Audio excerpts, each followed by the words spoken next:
जी हाँ दोस्तों, तो क्या भागवत ने कर दिया वो ऐलान जिससे साहब का झोला उठना हो गया था। मोदी और शाह की तत्काल मीटिंग की आई बात। बहुत स्वागत है आप सभी का। आप देख रहे हैं द राजनीति का विशेष सेगमेंट खबर और विश्लेषण। मैं हूं जबार खान। दोस्तों, आखिर एक बार फिर से आरएसएस प्रमुख मोहन भागवत ने वो कौन सी बात कह दी, कौन सा ऐलान कर दिया जिसकी बुनियाद पर यह कहा जा रहा है कि गुजराती लॉबी का जाना तय माना जा रहा है।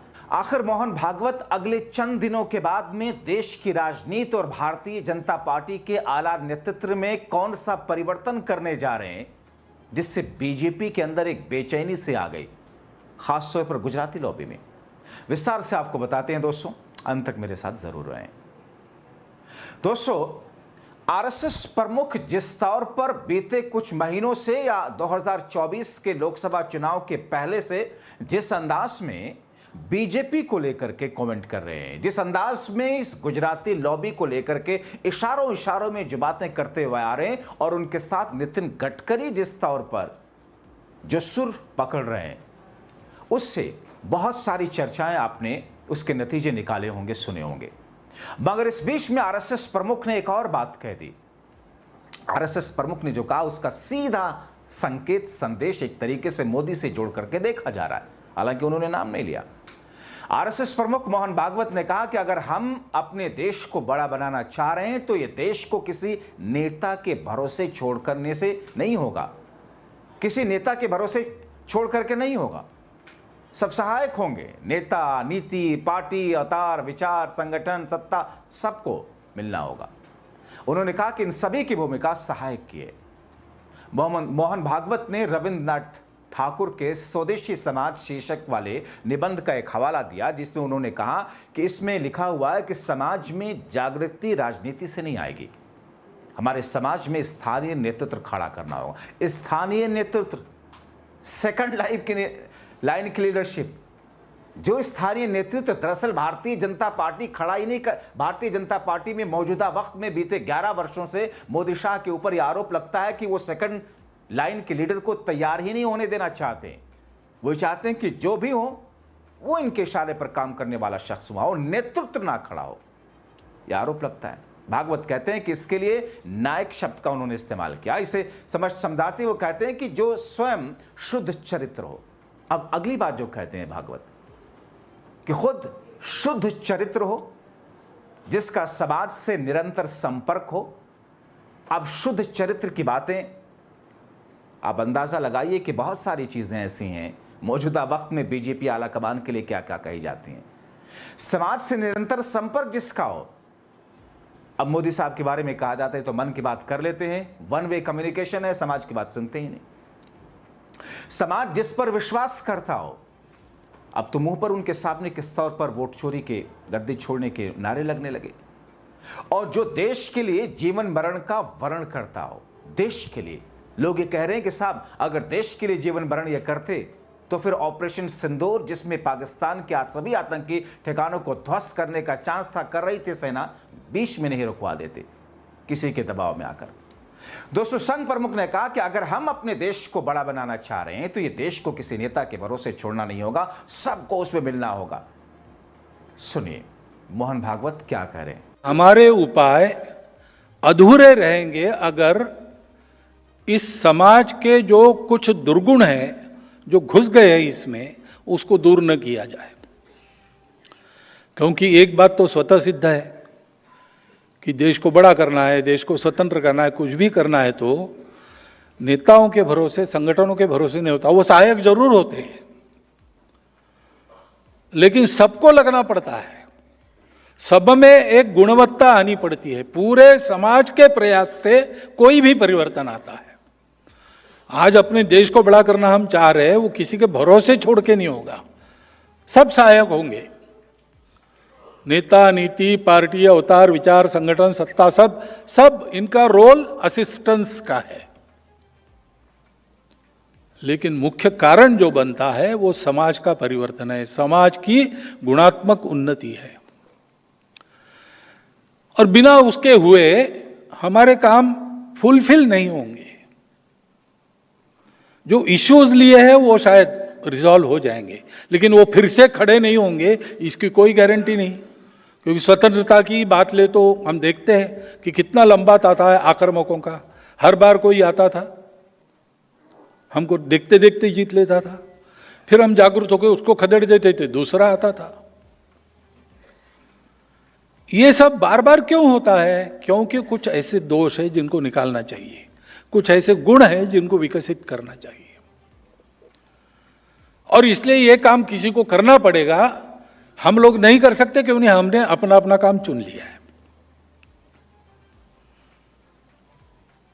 इनका भी अध्ययन, डॉक्टर हेडगेवार का भी अध्ययन, चिंतन, वो इसी निष्कर्ष पर आया था। जिन महानुभावों के मैंने नाम लिए हैं उन सबको आप पढ़ लीजिए तो आपको ये भाव मिलेगा। उसके बारे में बहुत लोगों ने लिखा है। स्वदेशी समाज नाम का श्री रविन्द्रनाथ ठाकुर जी का निबंध पढ़िए। उसमें उन्होंने कहा है कि समाज की जागृति राजनीति से नहीं होगी।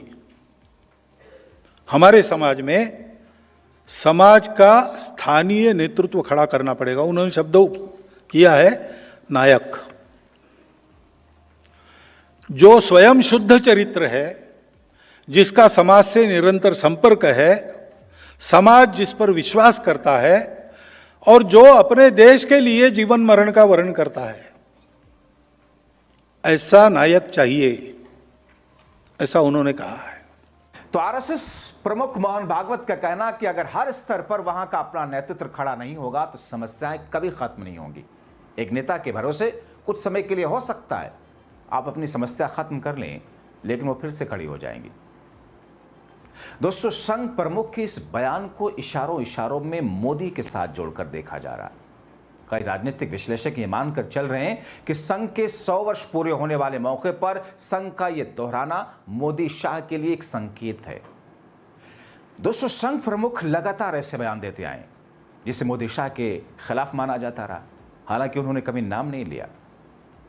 आप सोचिए और देखिए, इससे पहले जुलाई महीने में संघ प्रमुख मोहन भागवत ने सीधे सीधे कहा था कि 75 वर्ष की आयु को एक ऐसी सीमा के रूप में देखा जाए जहां व्यक्ति को अपनी जिम्मेदारियों को दूसरे को सौंप देना चाहिए।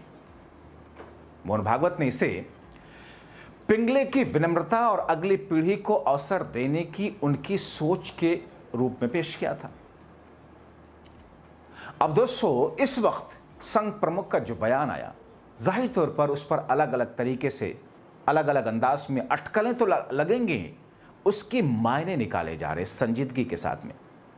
आरएसएस और बीजेपी का रिश्ता दोस्तों हमेशा से जिस अंदाज में 2024 के बाद से जिस तरीके से जटिल हो गया, वैसे कई लोग ये मानते हैं कि पहले से भी जटिल रहा।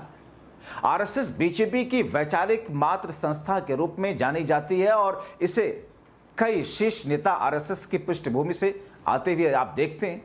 मगर मोदी शाह के राज में जिस तरह संघ और बीजेपी में दूरियां बढ़ी, या फिर मोदी शाह ने खुद को संघ के ऊपर रखने की कोशिश की, उससे टकराव काफी बढ़ा है। 2024 वाला जिक्र एक बार फिर मैं करूंगा। लोकसभा चुनाव से ठीक पहले बीजेपी अध्यक्ष जेपी नड्डा का संघ को लेकर दिया गया बयान, कि जिसमें कहा था उन्होंने कि अब बीजेपी पहले वाली बीजेपी नहीं है, मजबूत सशक्त है, जीतने के लिए अब संघ की जरूरत नहीं बल्कि खुद सक्षम है। जिसके बाद क्या कुछ हंगामा हुआ था। और आप ये भी जानते हैं कि जेपी नड्डा की राजनीतिक तौर पर इतनी हैसियत नहीं है कि वो ऐसा बयान खुद से दे सके। जेपी नड्डा तो बीजेपी के राष्ट्रीय अध्यक्ष के पद पर बिठाए गए एक रबर स्टैंप हैं। ठीक वैसे जिसे राजस्थान में बीजेपी जीती विधानसभा चुनाव, तो वहां एक ऐसे शख्स को बिठा दिया गया मुख्यमंत्री की कुर्सी पर जो सीधे सीधे दिल्ली के इशारे पर हाथ बांधे खड़ा रहे, जिसका राजनीतिक अनुभव बहुत ज्यादा नहीं है। मध्य प्रदेश में मोहन यादव को उठा करके बिठा दिया गया वहां पर, जो सीधे सीधे हाथ बांधे दिल्ली के आदेश पर खड़ा रहे, जिसका वैसा राजनीतिक अनुभव नहीं जितना उस मध्य प्रदेश के अंदर जो दूसरे सक्षम लोग हैं।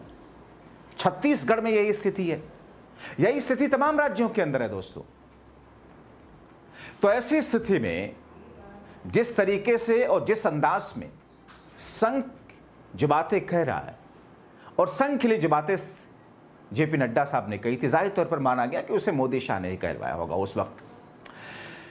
जुलाई में 75 वर्ष पूरे होने पर मोदी को हटने की बात वाला बयान, भागवत के बयान, उस संदर्भ में भी देखा गया आरएसएस बीजेपी के नेतृत्व परिवर्तन को बदलने की कोशिश कर रहा है।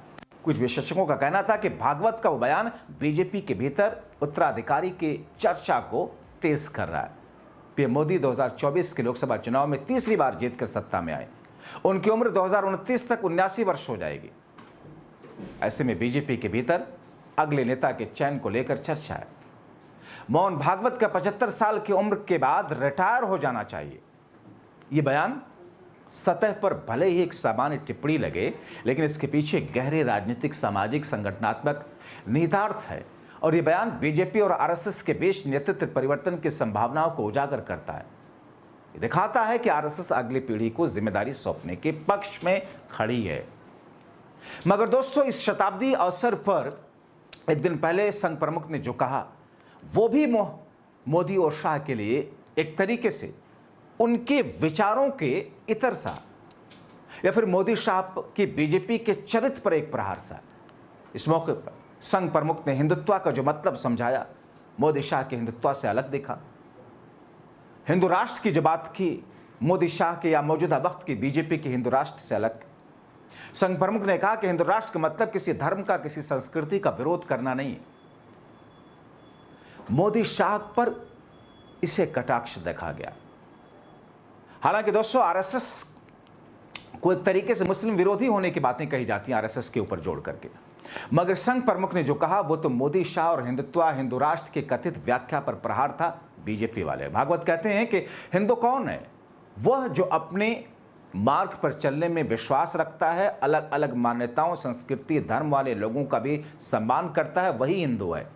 हमारा स्वाभाविक धर्म समन्वय का है, टकराव का नहीं है। भारत में पिछले 40,000 वर्षों से रह रहे लोगों का डीएनए एक है, मिलजुल कर रहना हमारी संस्कृति है। अब देखिए, संघ प्रमुख ने जो 4-5 बातें कही, आज की बीजेपी उससे तो बिल्कुल ही तरह अलग है। वो आगे कहते हैं कि हम एकता के लिए एकरूपता को जरूरी नहीं मानते, विविधता में एकता है। यही तो डेमोक्रेसी कह रही है, यही तो लोकतंत्र कह रहा है, यही तो जमहूरियत कह रही है, यही तो भारत कह रहा है। विविधता एकता का ही परिणाम है। जब हम हिंदू राष्ट्र, वो कहते हैं कि जब हम हिंदू राष्ट्र की बात करते हैं, इसका मतलब यह नहीं कि किसी धर्म का, संस्कृति का विरोध। संघ किसी के विरोध में नहीं निकला है, किसी की प्रतिक्रिया में नहीं निकला है। हिंदू राष्ट्र शब्द का सत्ता से कोई मतलब नहीं। यह भी देखिए कि हिंदू राष्ट्र का सत्ता से कोई मतलब नहीं, मगर इस वक्त क्या हो रहा है? बीजेपी क्या कर रही है? हिंदू राष्ट्र बोल करके सत्ता में आने का प्रयास कर रही है। हिंदू राष्ट्र बोल करके बहुसंख्यकों को प्रोवोक करने की राजनीतिक फसल पर वोट की फसल काटने की कोशिश। हिंदू राष्ट्र के प्रखर होते समय जो शासन रहा है वो पंथ, संप्रदाय और विचार करने वाला शासन नहीं है। ये कहते हैं भागवत। उसमें सबके लिए समान न्याय है। पंथ, संप्रदाय, भाषा, कुछ भी भेद नहीं, सबके लिए सब कुछ समान है। ये तो कह रहे हैं मोहन भागवत। और मोदी, शाह, योगी की बीजेपी क्या कह रही है कि साहब नहीं, देश बहुसंख्यकों के हिसाब से चलेगा। यहां तक कि ऐसा जहर है भर दिया गया कि हाई कोर्ट के जस्टिस कहने लग गए ऐसी बातें। अब तक कोई कार्रवाई नहीं हुई उस पर। दोस्तों, भागवत कहते हैं कि प्राचीन काल से ही भारतीयों ने कभी लोगों के बीच भेदभाव नहीं किया, क्योंकि वो ये समझते थे सभी और विश्व एक ही दिव्यता से बंधे हैं। हिंदू शब्द का प्रयोग, अब भागवत ने कहा, हिंदू शब्द का प्रयोग बाहरी लोग जो भारत में आए वो भारतीयों के लिए हिंदू शब्द का प्रयोग करते थे। बाहरी लोग कौन? यानी कि मुस्लिम जो आए। तो हिंदू दरअसल मुसलमानों का दिया हुआ शब्द है। धर्म तो सनातन है, मगर आज बीजेपी हिंदू, हिंदुत्व, हिंदू, हिंदुत्व, हिंदू, हिंदुत्व, यही सब करती है। दोस्तों, वो कहते हैं हमारे देश में कई धर्म थे, लेकिन सबका स्वभाव स्वीकार करने वाला था। एक श्रद्धा रखने वालों को ही हिंदू कहा गया, ऐसी श्रद्धा रखने वालों को ही हिंदू कहा गया, यानी कि जो सबको साथ लेकर के चले, जो सबका सम्मान करे, जो किसी का विरोध ना करे, न्यायिक व्यवस्था में जहां सबके लिए समानता हो। मगर आज क्या ऐसा है? भागवत कहते हैं कि दूसरों की भी श्रद्धा का सम्मान करना, ये हिंदुत्व का मतलब है। अपमान ना करना, विरोध ना करना, सबको समान अवसर मिलना, इस देश पर सबका हक होना हिंदुत्व का मतलब ये है। अब आप देख लीजिए मौजूदा वक्त की बीजेपी के जो लोग हैं किस तौर पर चुनावी रैलियों को, सभाओं की तो बात ही छोड़ दीजिए, उससे इतर किस तौर पर क्या कुछ हो रहा है। तो मोहन भागवत का जिस अंदाज में, जिस तरीके से एक नेता के पीछे ना भागने की नसीहत करना, हिंदुत्व का और हिंदू राष्ट्र का मतलब समझाना, जिस तरीके से मोहन भागवत का यह कहना, आपने देखा होगा 2024 के लोकसभा चुनाव के नतीजे आने के बाद में किस तरीके से आरएसएस के कई बड़े नेता, इंद्रेश कुमार से लेकर के कई बड़े नेता, दत्तात्रेय होसबले से लेकर कई सारे ये बोले थे कि साहब अहंकार की वजह से बीजेपी की यह दुर्दशा हुई है। और मोहन भागवत ने कहा था कि सिर्फ मोदी की वजह से आप नहीं जीत सकते, ये तभी कहा था उन्होंने, एक नेता की वजह से नहीं। और आज फिर दोहराया, एक नेता के ऊपर भरोसा करके मत बैठो, एक नेता का होना वही उसी के हाथ में सब कुछ होना, जिसका मतलब ये निकल रहा है ये लोकतंत्र के लिए, देश के लिए और हिंदुत्व के लिए ठीक नहीं। तो दोस्तों, संघ प्रमुख मोहन भागवत ने जो बातें कही, जिस अंदाज में जो कुछ समझाने की कोशिश की, जाहिर तौर पर इनडायरेक्ट वे में मोदी और शाह के लिए एक संदेश और संकेत। आप क्या सोचते हैं? अपनी राय कमेंट बॉक्स में जरूर लिखें। अभी के लिए इतना ही, बहुत शुक्रिया।